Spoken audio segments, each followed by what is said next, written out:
Hello and welcome everyone to the Movement Made Better podcast. We got Coach Ray with us here today. First things first, happy birthday, brother. Oh, thanks, man. See? How old are you now? 56. 56. You look good for 56. Pretty good, huh? It's an Asian thing. 39. 39. Oh, Yeah. you're Yeah. learning. Okay. Oh, shit. Getting starting there. Starting to At get the there. very last part of the uphill. Yeah. All downhill from Well, there. 50 is the new 20. Is that it? Yeah, so yeah, 50 is the new 20. Makes sense. What's interesting is talking about aging. I started the new book by Dr. David Sinclair, who's the head geneticist at Harvard Medical School. And in his prologue, he talks about where there's going to come a day where people passing away at the age of 120 is going to be uncommon. So I'm like in the third chapter of the book. It's pretty in depth, but I'm like, just hearing him say that was kind of like, It's interesting. Because of lifestyle or because of medication? so Interventions. His paradigm on aging is actually, it's not a natural process. It's a disease. Okay. It's a disease of the cells. It's the cells breaking down and aging, right? Mm-hmm. So his thing is through research and looking at how using yeast, because the yeast cell mimics a human cell. And so they've gotten yeast cells to actually live 33% longer by focusing on the mitochondria. So I was like fascinated, but yeah, just to hear him say that in the prologue that, yeah, it's going to be uncommon to hear about people dying at 120, which opens up a whole different set of questions, right? I mean, but taking the book at face value and his topic, just what he's doing. So mitochondrial health is the key. Is the key thing. So that means in the future, everyone's going to be doing steady state cardio. Everyone's going to be fasting. Right? So, yeah, chapter 3, he's already, he's talking about fasting. Yeah. So the whole chapter 3 is talking about fasting, right? And the benefits of fasting and why we should be doing it. And he says, in there, he says it's not for everybody. And because mentally, a lot of people would freak out about not having food. Yeah. Mm-hmm. They freak out about it. But the benefits of fasting and depriving your body, not into malnutrition, but just depriving your body of food sources for a little bit and the health benefits of it and how it actually helps kick the body into that survival mode and strengthens the cellular behavior. Yeah. So I thought that was just a fascinating. So hopefully I'll finish that book up in the next week or so. But yeah, it's pretty interesting. See, so maybe we'll see it in our lifetime. Yeah, maybe. That'd be pretty trippy. Yeah, maybe I'll get to 120. That'd be pretty trippy. Shit. 120. That's a long time, bro. You got a whole nother 8 decades. It's a long time, but it's not a long time. Yeah. You say it, and but when you were 18, like being 50 was like way off in the distance. Yeah. I mean, it was like so far off in the distance. You're like, that's old, dude. And now I'm at 50, and I'm like, you. It's not old. It's just funny. Perspective changes. Perspective changes, right? Yeah.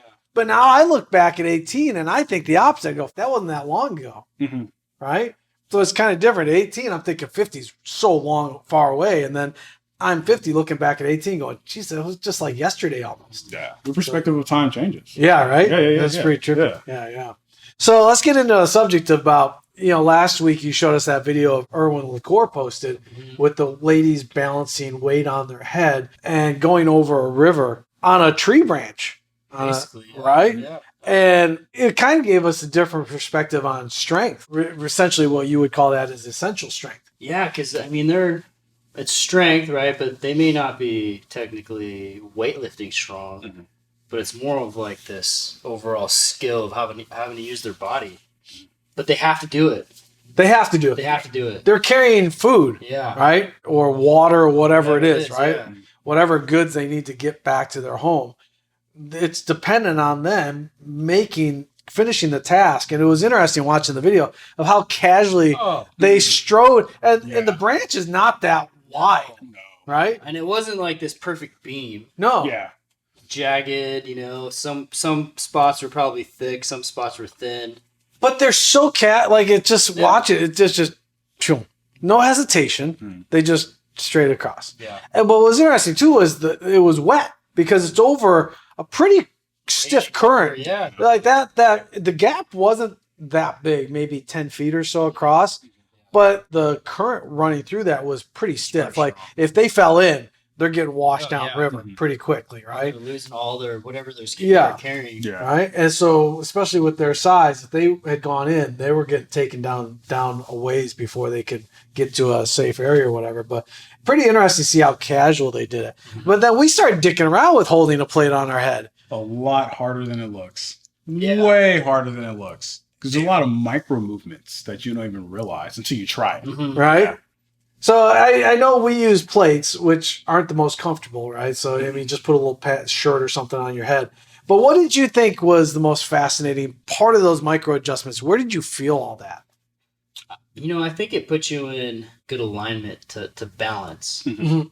Because, any shift forward, if it's 45 pounds on your head, even though you are holding it with one hand, or you're not really holding it in your hand.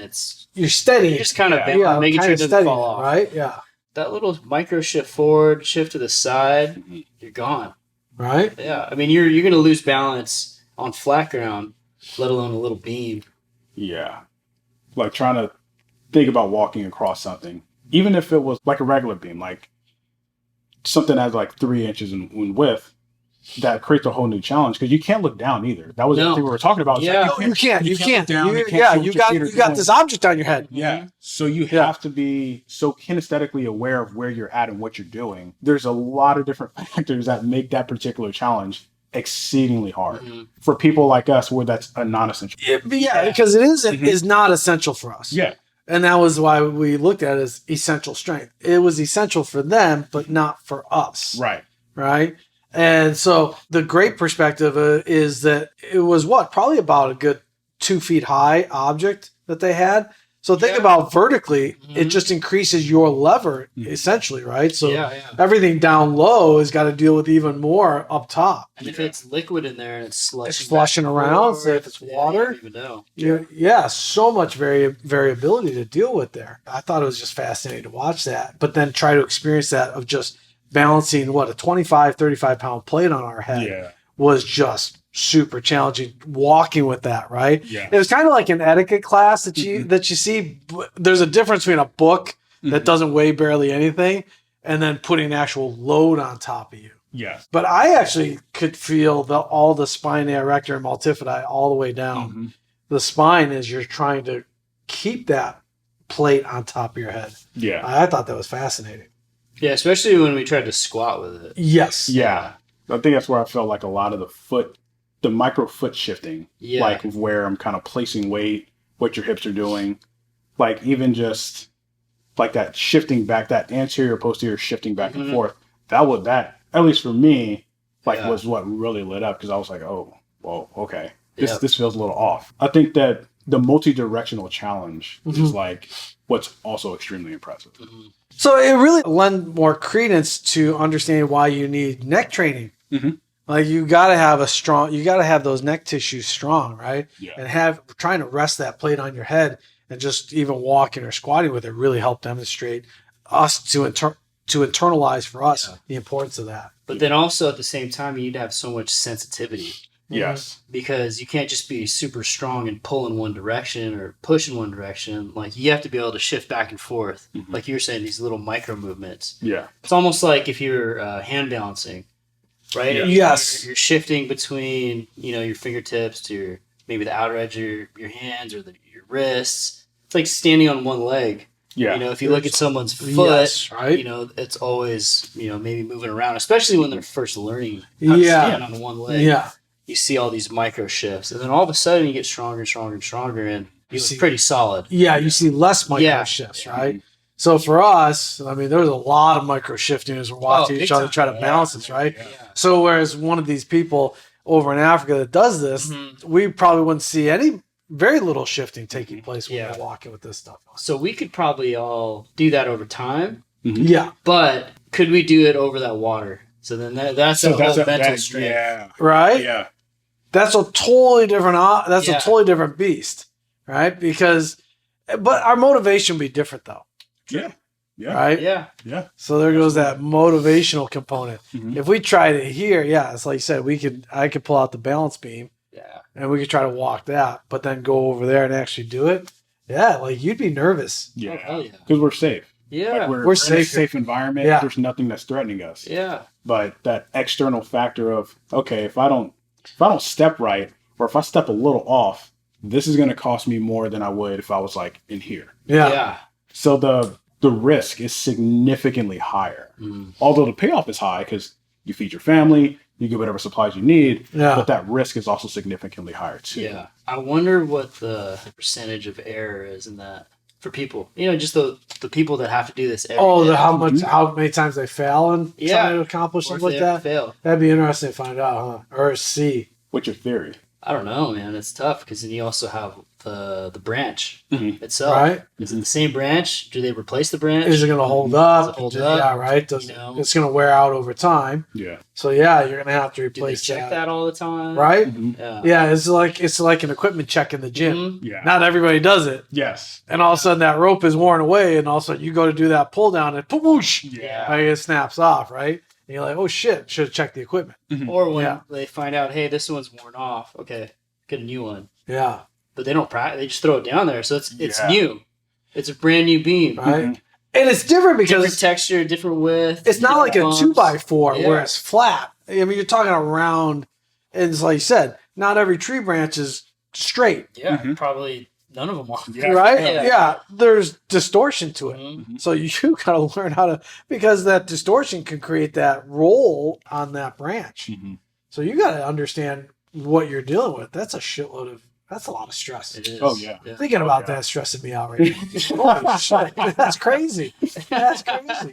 That for them is essential strength. Mhm. But in our perspective, I think we would consider that maybe weird strength, Well, yeah.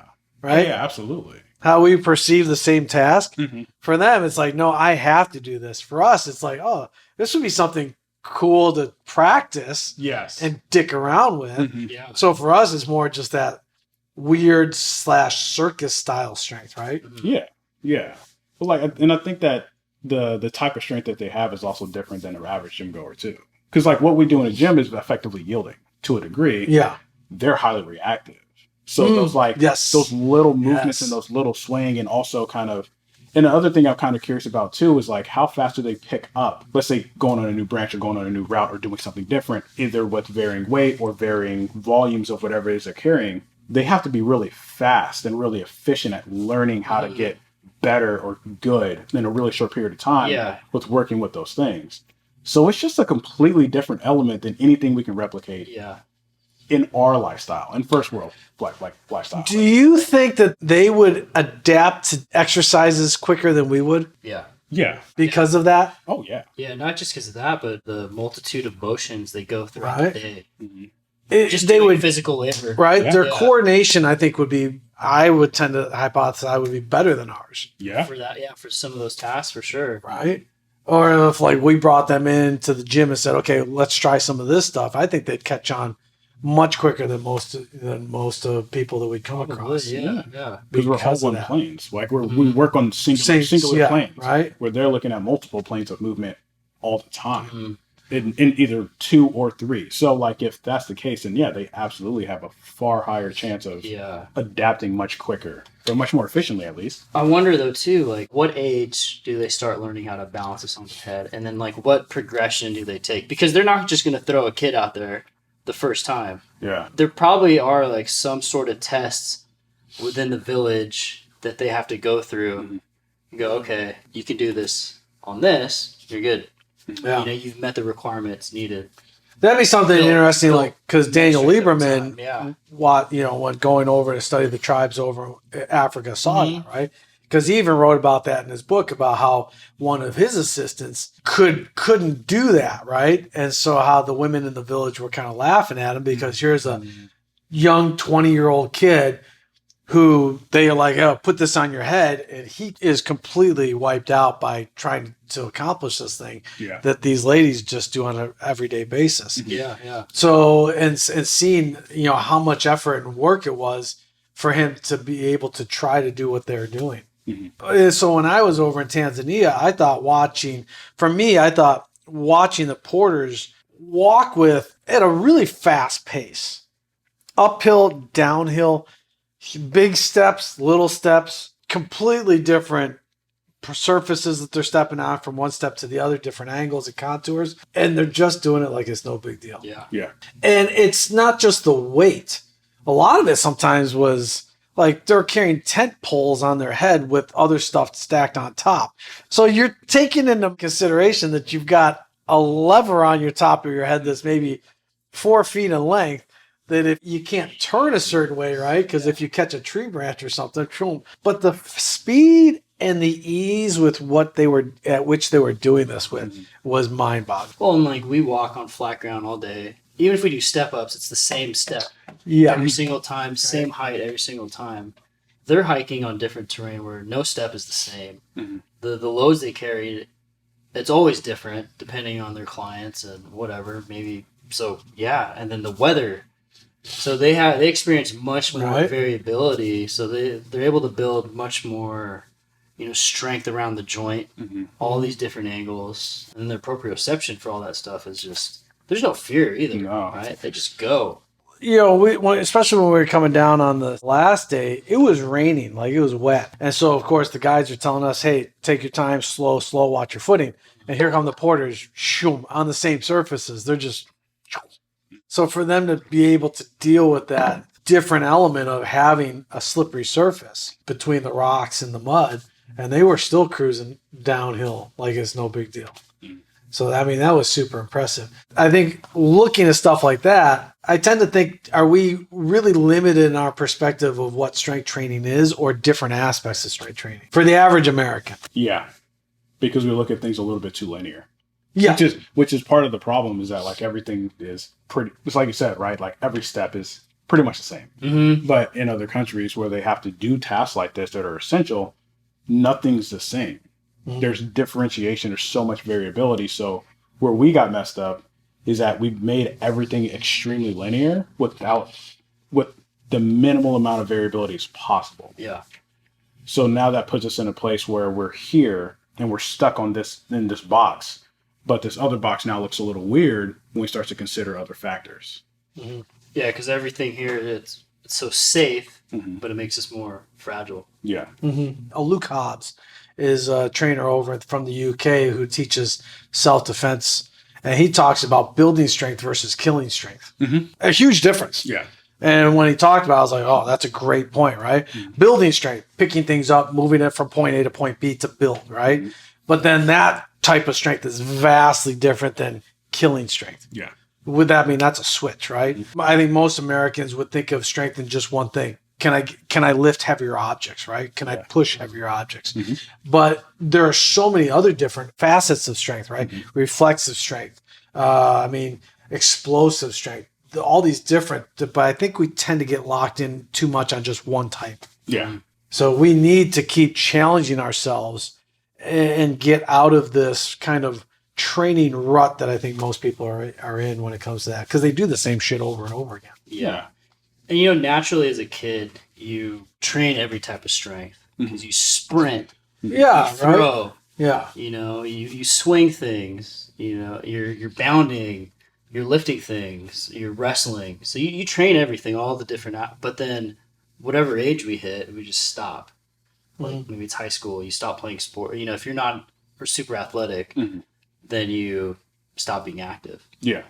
So then you start being active and you go to the gym and you go lift weights and then you just do the treadmill or step mill and then that's it. But you're not exposing yourself to all the different activities you used to as a kid. So we lose. I think we lose it there. So it's basically if we can continue what we do growing up, just keep going. Yeah. I think that's a good formula for the average person would be train in the gym, but then also do something outside of the gym. For sure. Yeah. But something like whether it's pickleball, something right? Fun, yeah. Something fun Yeah. that's going to bring those other facets that you're missing out on. And I think people kind of think that that's not for me, but like golf is good. And then golf is good, but let's do other things besides just golf, right? Yeah. Most people in their older years, golf is it, right? Yep. Like it's the risk of getting injured playing golf, the perception is pretty low. It's pretty high, though. But it's pretty high. That's the thing. Yeah. Like most people, I think when you ask them why you play golf, it's safe, right? You're like, No, not really. Lifting weights is safer than golf. Right? It is, right? Yeah. But yeah, I think doing things like pickleball, Mhm. it's a fun game. We've seen the explosion of it around the country, but it's for people that can't play full tennis anymore, essentially, right? Yeah. But it still gives them those same properties that they would need in actual tennis, and it just condenses down that field. Yeah, it's Yeah. like a little bigger than ping pong, but not quite Right? tennis. Yeah. Yeah.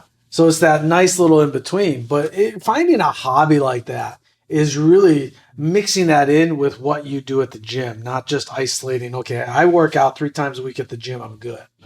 Well, so you just said the problem right there. Everybody looks at the gym as this is the standard, this is what I need to do. So anything extra I do on top of that takes away from what I do in the gym. Right. Instead of looking at it more from a perspective of, hey, this can actually literally add to, not take away from. So having in those extracurricular activities should be encouraged, or it should actually be done, obviously within a safe manner to where you don't get hurt. But that just comes with exposure and practice and just kind of playing around with those things a little bit more to kind of see what your body can handle anyway. Because let's say you were trying to be more explosive in the gym. Yeah. Would dancing help you become more explosive in the gym? It could. It could, Yeah, right? Absolutely. I mean, you think about it, you start dancing, it's low-level plyometrics. Yes. Exactly, right? So that's the early stages. Mhm. And then your body adapts to that. Your connective tissues get ready with dancing. Then maybe you go to some more extreme dancing where there's jumping, all this stuff. Right. Hey, that's explosive. Or, you do that light dancing, and then you can go, hey, all my tendons, my ankles, my knees, all that stuff is conditioned. You have all this variability from dancing. It's super fun. You build this cardiovascular base too, and then you can start doing more intense stuff in the gym if you want. Yeah. Yeah, because I mean, now it's a more extreme version of dancing. But if you watch people do swing dancing, there's a lot of explosive movements in swing dancing, right? Yeah. So you can see where maybe somebody that does swing dancing can easily transfer over to explosive lifts in the gym. And it would be actually a really, I guess you can look at it as the explosiveness in the gym helps them become a better swing dancer, right? Yeah. Because it teaches them more ground force reaction. So both activities feed off of each other. Yes. Both activities make each other's activity better. Yes. So I think that's a cool little formula to maybe think about is what am I trying to accomplish in the gym and what activity outside of the gym would actually enhance that and make that better. Yeah. Right. So, I mean, as a power lifter, you're trying to create more internal force, right? Yeah. But maybe wrestling is what helps you or that type of activity be able to generate more internal drive. Absolutely. So yesterday I actually sparred for the first time in a few years. Oh, it was just for fun. Just for fun. Okay. The thing is, actually, after doing it, my gas tank was pretty okay, and those rounds were kind of long. They were like 5 minutes, 5.5 minutes. Okay. But the thing is that I'm missing, or that I felt that I was missing from being like in martial arts and boxing and such, was that my footwork or or even in my stepping in certain aspects was missing.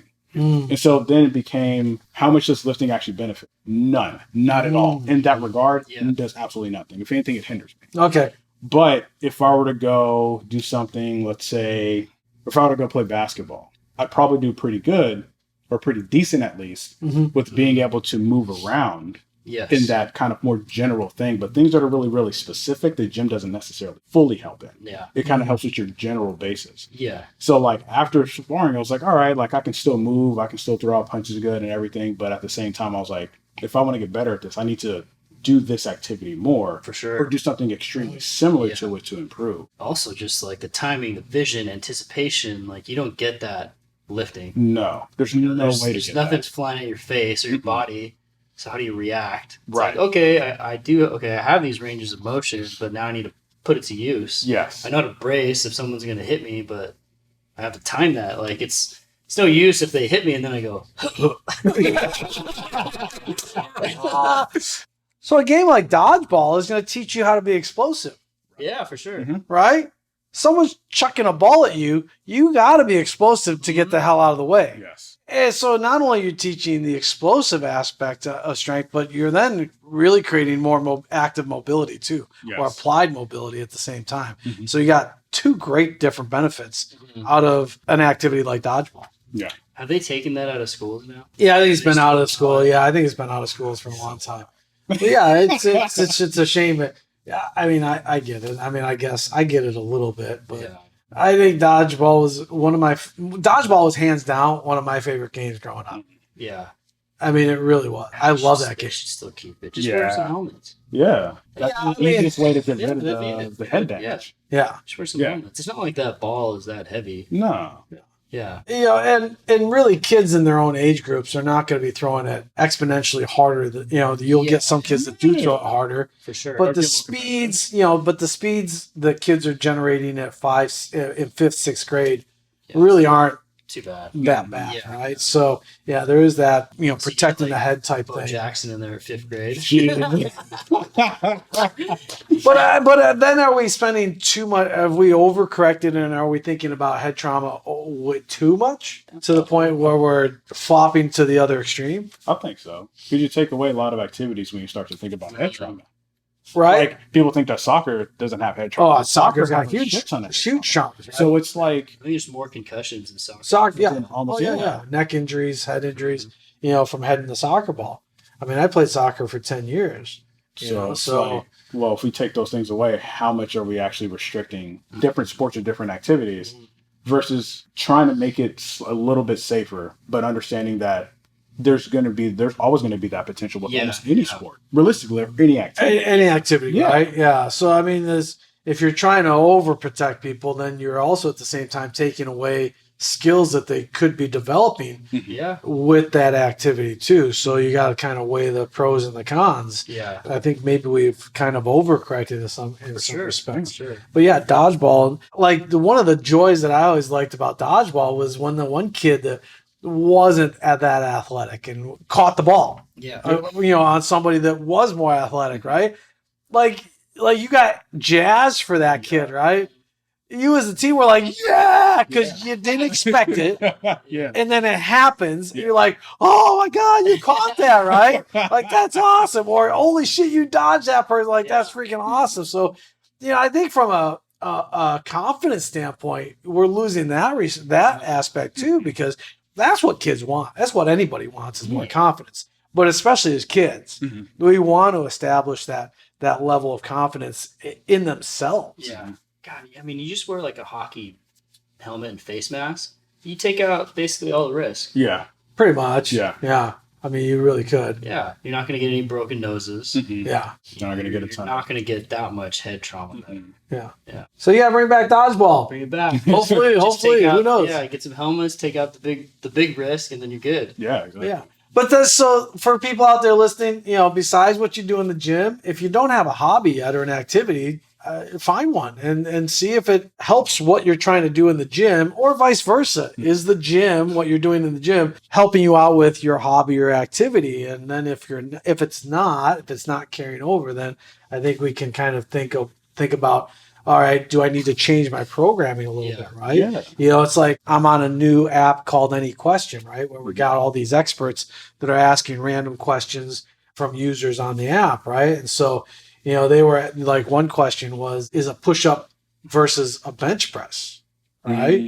And so for me, it was awesome to answer the question. Well, a push-up a bench press are great. They're both fine. Yeah. But a push-up has a little more versatility. Yes. Right? And a little bit more user-friendly, right? You can do push-ups anywhere. Yeah. Right? Now, for a bench press, like, you've got to go get your setup. Like, you got to have those tools, right? But with a push-up, you get different slot positions, offset hand positions. You can change the levers on that. You can, change your lever of your body position, change the angles of where you're pushing from. So that has a lot more variability, and for me, it's more user-friendly. Yeah, I mean, I agree. Basically, the biggest benefit of the bench press is absolute strength. Yeah. Right? Like, you can't do that body weight. It's just not going to happen because you're limited by body weight. Yeah. So, like, that is more strength factor, right? What you just said, versus a push-up, which would be more essential strength. Yeah. Yep. Getting up and down off the floor. Yeah. Right? So even within those two movements, you can talk about absolute strength versus a push-up, which would be more essential strength. Yeah, especially for an older population. Which they have tough time of doing, right? So give them the essential strength of being able to get themselves up off the floor versus the absolute strength of do they need to be bench pressing, right?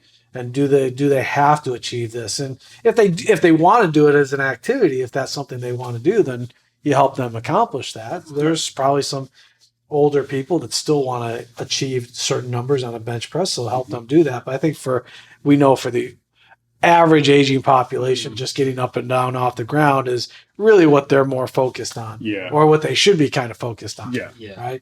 You know, because we all deal with older clients, and we give them that task of getting up and down off the floor, and they kind of look at us like, like right now. You're like, yes, right now, and do that 5 times. And we see how much of a struggle it is. So we see how much essential strength that they're actually lacking, especially when you ask them to do that, and that look of fear hits their face. They're like, I don't know, right?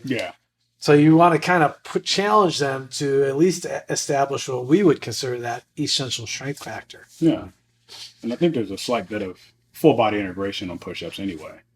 At least compared to the bench press. Because the bench press, you're driving into the ground, yes, but with the push-up, that's different, holding yourself up in a really good, strong, solid position. So, it all depends on your goals. It all depends on your goals, I think.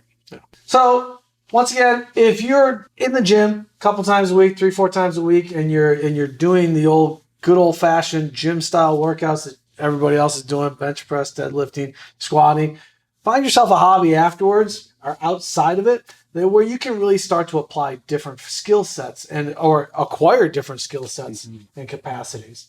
So until next episode, be good to each other. Thank you for listening to our podcast. Be sure to hit that subscribe button, and whatever platform you're on, either Apple, iTunes, or Spotify, please, if you could leave a review, we'd appreciate that. If you have any questions that we can answer for you, be sure to leave those in the comments also. If you're looking for more information on our education, our products, please go to www.stickmobility.com. And also hit that subscribe button to that YouTube channel, and don't forget our live Instagram classes 3 times a week. If you want to join in, grab your sticks and hit that 45-minute class.